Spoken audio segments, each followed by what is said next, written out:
लक्ष लागेल आणि ते प्रश्न सोडवणं गरजेचं आहे.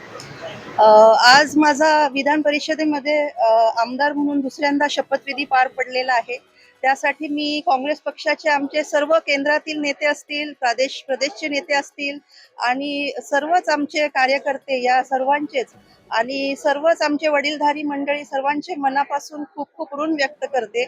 आता परत एकदा कामाला लागायचं आहे आणि आता जे काही महत्त्वाचे प्रश्न आहे, मग महिलांसंबंधित काही प्रश्न असतील, जे महिलांवरती आज तुम्ही बघत असाल तर आपल्या महाराष्ट्रामध्ये सुद्धा जे अत्याचार होत आहेत, परत मुलींच्या शिक्षणाकडे विशेष लक्ष द्यायचं आहे.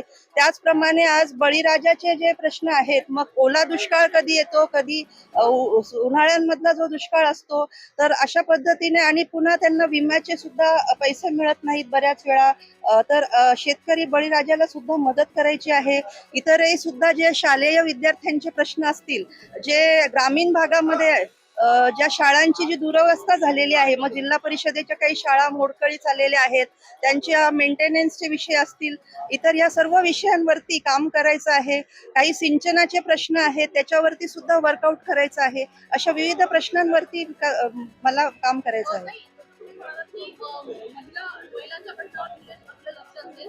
राज्यात तरुणी आणि महिला बेपत्ता होण्याच्या प्रमाणामध्ये वाढ झाली आहे. तर 19 ते 31 दरम्यान राज्यातून जवळपास 12,000 महिला अल्पवयीन मुली ज्या आहेत त्या बेपत्ता झाल्या असल्याची माहिती मिळते आहे. त्या प्रश्नाकडे हे खरोखरच खूप चिंताजनक आणि हृदयविदारक आहे आणि ह्याच्यावरती गृह खात्याने योग्य ती कारवाई केली पाहिजे, योग्य ती दखल घेतली पाहिजे आणि अशा घटना या महाराष्ट्रामध्ये घडू नये यासाठी सुद्धा त्यांनी कठोरात कठोर यांनी कारवाई केली पाहिजे. राजीव सातव यांची आठवण काढलेली आहे शपथविधीच्या वेळी त्याला स्मरण केलंय कशा पद्धतीने सांगा. असा एकही दिवस, एकही क्षण जात नाही की राजू सातव साहेबांची आठवण येत नाही. ते एक अविभाज्य अंग आहे माझा, मी त्यांची अर्धांगिनी आहे आणि म्हणून कुठल्याही शुभ कार्याला सुरुवात करताना मी त्यांच्या नावाचं स्मरण करते आणि पुढे जाते. कारण त्यांच्या आशीर्वादानेच आज मी माझ्या पायांवरती, ते गेल्यानंतर सुद्धा मी आणि माझी 2 लहानगी लेकरं आम्ही खंबीरपणे आज केवळ त्यांच्या आशीर्वादामुळे आम्ही आज उभा आहोत आणि पुढची वाटचाल जीवन जगत आहोत. थँक्यू.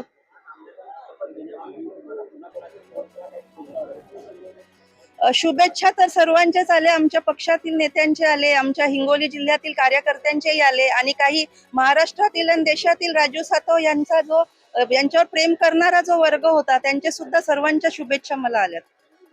थँक्यू.